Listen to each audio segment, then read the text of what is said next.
So good afternoon, everyone. Thank you for joining us for our December Let's Chat today. My name is Elicia Giannone, and I'm the Enrollment Coordinator in Undergraduate Medical Education Enrollment Services. And with me today is Leslie Taylor, Admissions Officer. So today we're going to be talking about some of the pertinent items that we have at this time in the application cycle. So what we'll do today is I'm going to go over some of the housekeeping items regarding verification and checks, things like that. And then Leslie's going to chat with you all about some important information around the interviews. After that, we'll go through some of the frequently asked questions, and we want to thank you all for submitting those questions when you signed up for today's session. And then lastly, we'll have a live Q&A portion at the end where you can type your questions in the Q&A box. So if you hover on our screen at the very bottom, there'll be a Q&A button, and that's where you can type your questions, and we'll get to as many of those as we can at the end. So the first item I want to mention is verification checks. So we'll be conducting some random verification checks in the new year that you have listed on your application as verifiers.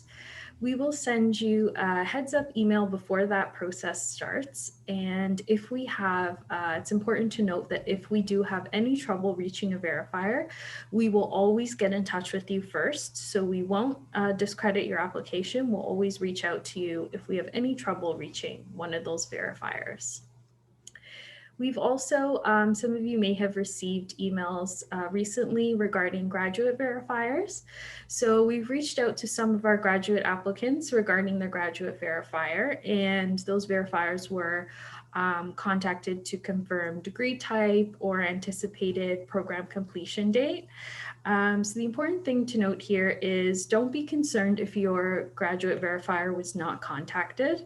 Verifiers may be contacted by the admissions team if we have questions about your graduate degree, but it's not that every single verifier must be contacted. And my last reminder for everyone today is we will be checking your brief personal essays for plagiarism using Turnitin. So this is just a reminder, if you are a previous applicant and are using similar content in your brief personal essays, again, this year we'll ask you to please email md.applicants@utoronto.ca with your full name and your OMSAS ID number. And we'll use that to prevent the system from flagging you for self-plagiarism for previous year's brief personal essays. So opting out of Turnitin will not have any kind of negative impact on your application, but you can let us know and we will ensure that it doesn't get flagged in the system.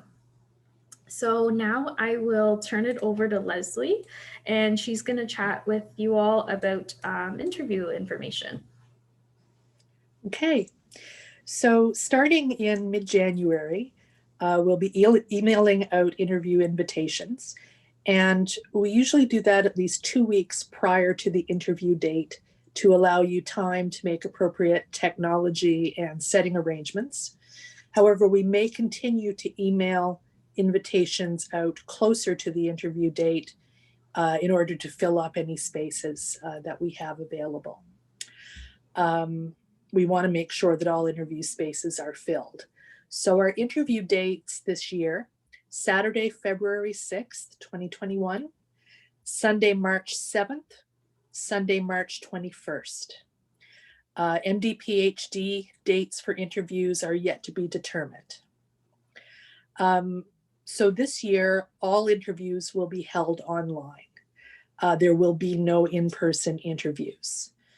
The virtual MPI, or VMPI, is an adapted version of our traditional MPI interview and was introduced in 2020, halfway through the interview cycle in response to the global COVID-19 pandemic and related university closures. The VMPI, like the MPI, also consists of 4 independent interviews assessed by 4 different raters. Raters are closely connected to U of T's medical community and may include physicians, medical students, residents, health professionals, and community members. Each virtual interview is completed asynchronously, and the video response is approximately 5 minutes in length. The system we will use to conduct VMPIs is called VidCruiter. Specific technological details, how to access the system, etc., will be provided in the interview invitation. The provider cannot be contacted. We are the ones in charge of the process and the questions. This is just the platform we're going to use. Great, thank you, Leslie. So now we're going to get into some of the frequently asked questions, including those that you have all submitted when you registered for the webinar. So my first question is for you, Leslie. How will applicants be contacted with interview invitations? So we contact you by email, and we use the email address that you provided in your OMSAS application. Any changes, you have to make the updates through OMSAS because we access a list of email addresses through them. So we can't take changes in our office. So we'll start that mid-January, and it will be ongoing into March. Great, thank you. I'll also add to Leslie's point too, it is a good idea to add md.applicants@utoronto.ca as a trusted sender in your inbox to ensure that that our emails that we send out to you do not get filtered to your junk or spam mail folders. Yes, and it's a good point that if you do not RSVP, if it goes in your spam mail, if it bounces back, we would email you again. We would call you at the phone number listed in your application. We would make a good effort to reach you and make sure that you don't miss your chance. Great. So our next question is, how are the interview dates assigned? So interview dates are assigned as the file reviews become complete of the applications. We're just starting file review now. They go into file review at random. When they're finished, we start contacting people for interview. We'll continue to be doing file review into February. And how files go into review and when you're contacted for an interview has no bearing on how competitive your application is. It is at random and as things are completed. Perfect, thank you. The next question that we receive often from applicants is, can applicants be flexible with interview dates and can they reschedule if needed? With just 3 interview dates, there's not a wide margin for rescheduling. We are flexible if there is, for example, if you have an interview at another medical school on that day, certainly we'll reschedule you. Of course, if it's the last interview day, that's not possible because we're not going to do additional interviews. If you know of a time on one of our interview days that you're not available, you should email us at md.applicants.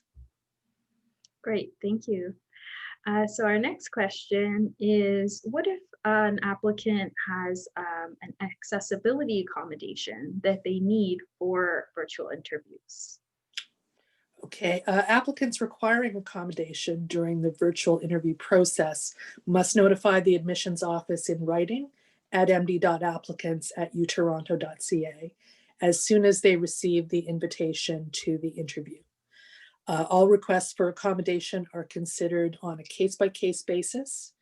Our office will request supporting documentation following the initial review to determine how best to meet the needs during the VMPI process.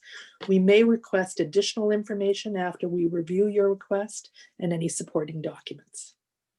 Perfect, thank you, Leslie. Our next question is, will applicants be contacted regarding an admissions decision, even if it is a refusal? Yes, everyone will get some kind of notification.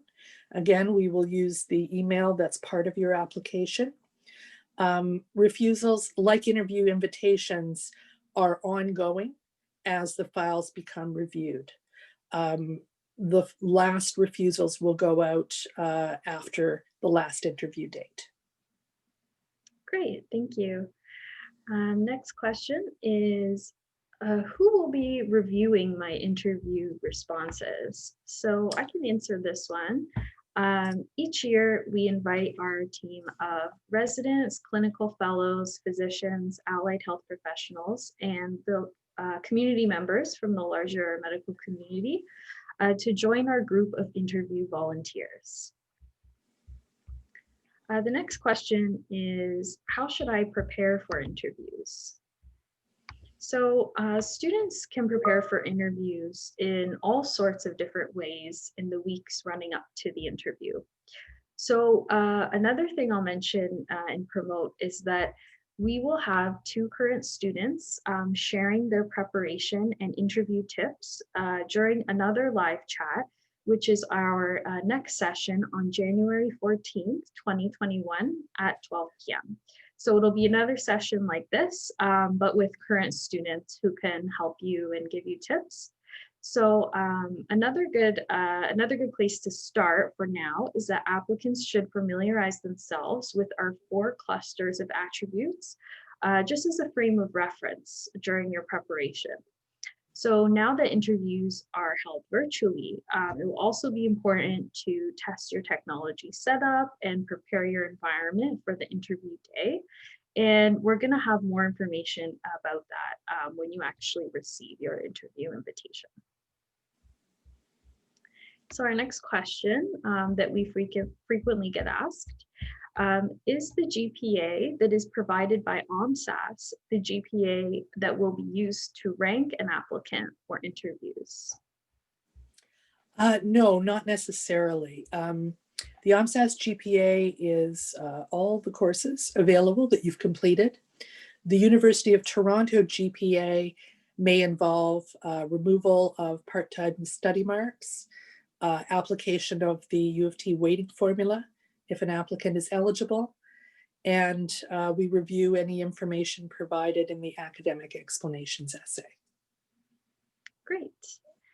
And another question we get often is, will I be notified why my application was refused? Unfortunately, due to volume of applications, we cannot provide personal feedback on individual applications. So applicants will not be informed as to why the application was refused.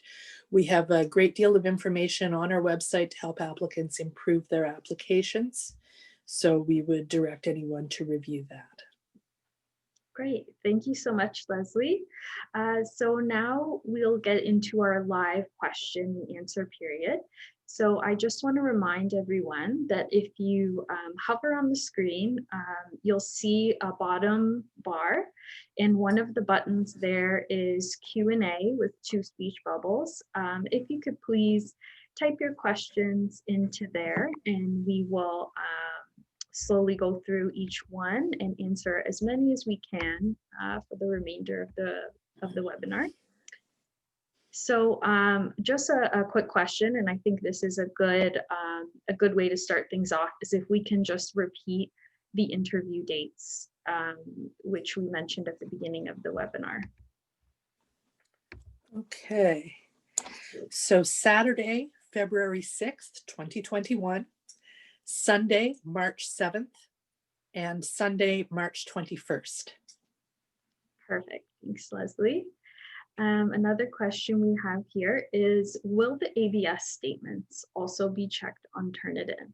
So I can answer this one. We typically submit the BPE essays through Turnitin. If you have some overlapping material across ABS and BPE, maybe there are sentences that are used in both, it is a good idea just to let us know to be safe, just so we can ensure that you're not getting flagged for self-plagiarism in any way.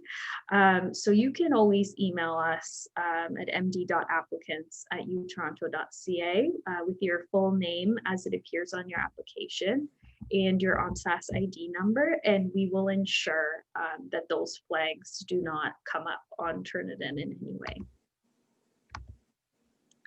So another question we have here is if we know we are not available for one of the interview dates due to religious reasons, should we email now or only upon receiving an interview invite? You can certainly email us now and we'll put a note on your application, or you can wait for an interview invite. Yeah, either is fine. Just include your name and your OMSAS number, and we'll make a note of it. Great, thank you, Leslie. Another question, keeping it within the theme of interviews, will they be conducted by real people in real time, or in other words, synchronously, or will responses be recorded and subsequently reviewed by the panelists, in other words, asynchronously? So as I mentioned earlier, it's asynchronously. The answers will be, your responses will be recorded, and they'll be reviewed by 4 different raters. Great, thank you, Leslie. So we'll continue through the questions being submitted here. Another question is, will there be more interview invitations this year as a result of things being online? At present, we are planning on interviewing the same number as when we were live. Great, thank you, Leslie. Another question is, sorry, we're getting some repeated questions here. One question is, for the interview process, how or does it at all differ between MD PhD and the MD program? And I guess to add on to that question also, will you be considered for 2 different interviews for those 2 program streams? Yes. So the MD PhD program, conducts their own interviews. So if you are an applicant to the MD PhD program and they offer you an interview, you would attend both. It is also possible that they may not invite you for an interview, but the MD portion will. So 2 separate processes, 2 separate interviews. And the MD PhD dates will be are to be determined and will be posted as soon as they're available. Great, thank you, Leslie. So I have a question for graduate applicants that I can probably answer here. So if our graduate program verifier was contacted, is this completely random, or is our file progressing to file review? So in terms of those who are contacted for graduate applicant verifications, it's not an indication of progression through the application stages. It's just if our team has any questions about your completion date or the type of program that you were enrolled in, or we just need clarification on when you may be finishing your graduate program, we reach out to those graduate verifiers for that information. So it's not an indication of progression to the next stage of file review. The next question is, what if we submitted similar essays in this year's application for other MD programs? Do we still send a message to withdraw from the Turnitin process? So I can answer this one.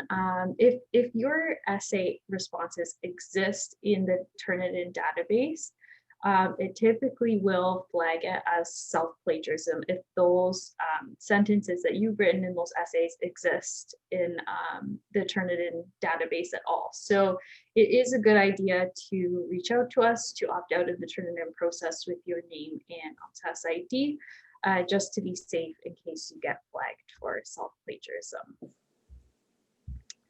So another question we have here is, will we be able to know as applicants if we went through to the file review stage? Is that information shared with applicants at all?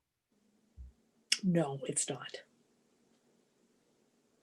Great, thank you. But everybody gets looked at. All files are reviewed, but we can't tell you what part of the process you are in. We can't give you a timeline that way, and we can't tell you any feedback about your application. Perfect, thank you, Leslie. Another question is, given the interview dates that we gave, so this is a point we could reemphasize, does that mean we could be given an invite or a rejection between the last week of January through to the first week of March? So I think the question is, like, if the interviews are assigned in a rolling basis from across that time period, they could receive an interview invitation. It's not all going to be on a single day.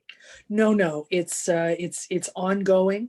Really, it'll be to mid-March. And as I say, if we have spots available on March 21st, it may be closer to that day. And the final refusals will go out just after that date. Great, thank you, Leslie. Another question we have is, if we review all of the academic explanation essays before we make a decision or assessment of someone's file? Yes. Great. Another question is, would sending in a transcript for a summer exchange course affect eligibility? I'm guessing they're asking if it would be from the summer term approaching. So if you take a course this coming summer, 2021, is that what they're asking? Yeah. That's not going to change anything in this cycle. So all applicants will be assessed as of the day they submitted their application. That's right. Okay, great. Another question we have is, how early can we expect to hear about refusals? We typically start sending emails out in January, but it will be ongoing. Great, thank you. A lot of questions asking about the interview synchronous versus asynchronous portion. We addressed this earlier in our synopsis of the interview process, but maybe I'll just reiterate for everyone. There's no live synchronous portion for the interview. It will be asynchronous. And we will have more information regarding the specifics of the interview, the technology used, all of that kind of thing will be released soon to applicants when they're invited for interviews. So we will provide more details to those who are invited. And I see our colleague Kennedy has posted an explanation in the chat box as well, if you joined late or want to refer to that. I'll also ask if you have a question that you posted in our chat box that is specific to you or has personal information about your GPA or your grades or anything like that. We'll just ask you to send an email to md.applicants@utoronto.ca, just because we don't want to read out any personal information. And if there's a case that's specific to you, you could reach out to us there and we can look into your file specifically or answer your questions. So another question is, Will our application be in any way flagged if we ask to withdraw from the Turnitin process? Will this in any way hamper the application? So I can answer this one. If you opt out of the Turnitin process, this does not affect your application negatively in any way. It does not put a flag on your application or anything like that. It will, your application will be considered normally. It's just for our purposes to let us know when we put those essays through Turnitin. So there'll be no consequence for opting out of Turnitin to your application. So this is a question around interviews as well. Will the number of questions asked or how much time we have to answer be the same for virtual interviews as if they were in-person interviews? So go ahead, Leslie. No, you go ahead. So the interview structure itself will be the same as if it were live in-person interview, in terms of there will still be the same number of stations. You will still be asked questions that pertain to the same areas. That will all remain the same. You will have, because these interviews are asynchronous versus synchronous, you will have 5 minutes to answer the question versus 12 minutes that we have in a typical in-person MPI. So that would be the only difference in terms of the actual frameworks that we're assessing for. All of that will remain the same, even though we've moved to a virtual platform. It's really just the method of conducting the interview being online is what has changed. So this is an interesting question. Perhaps you can answer, Leslie. So do admissions programs, specifically our program, screen applicants' social media accounts? For example, their Facebook, Twitter, Instagram accounts? No, we don't. Thank you, Leslie. Another question around Turnitin. So if should we opt out of Turnitin if we have similar content in other essays? So this is a question we addressed a bit earlier again. If you have some sentences that could be overlapping between ABS and BPE, you should still let us know just in case, so that we can make sure the system does not flag you. Seen that question pop up a few times, so thought it would be good to reiterate. And again, if you're not sure as well, you can always email us to at md.applicants. So here's a good question about interview. Would we be expected to use all 5 minutes for our response, or could it be shorter? So I can answer this one as well. You can answer the question however you like. So that time of 5 minutes is yours to utilize. If you can answer the question in 3 minutes, you're not gonna be penalized in any way.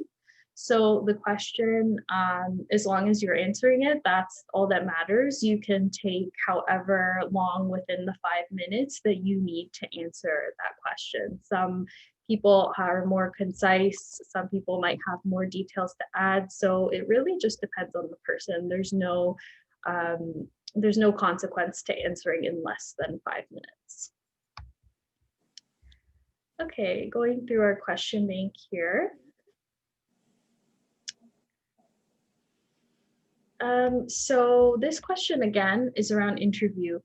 Can we record ourselves several times for the answer, or is it answered in a single try? Maybe you may answer that, Leslie. I'll let you handle that one, Elicia. Sure. So there won't be the chance to have multiple answers or multiple attempts to answer a question. We will have more details regarding the interview format when you actually get invited to the interview, and we'll tell you specifically exactly how much time you have. We'll tell you all of the rules around interviews, but typically you do not get multiple tries or multiple answers for a single question. Okay, another question we have here is regarding OMSAS. So in terms of the course summary on OMSAS, when people are indicating their prerequisite courses, will they be penalized in any way if the link doesn't work or if they've incorrectly listed a course in the wrong section or anything like that? Will the admissions team go through the full transcript? We will go through the full transcript. Certainly, it's very helpful if the link works and if the prerequisites are listed in a clear, concise manner and are correct. But we don't penalize anyone for links that are broken. And if you forget and there are no prerequisites there, we would look at the transcript. Great. It does add time when we do it for 5,000 people, but certainly it's going to be fine. Great, thanks so much, Leslie. So that's all the time we have for questions today. We'll encourage you all to check out our next Let's Chat in January with our MD students who are going to be giving you more details for interview, more tips and tricks. So thank you all for coming today. If we didn't get to your question, you can always email us at md.applicants@utoronto.ca. We wish you happy holidays. Hope everyone is staying safe. And we will see you again in January. Thanks for coming.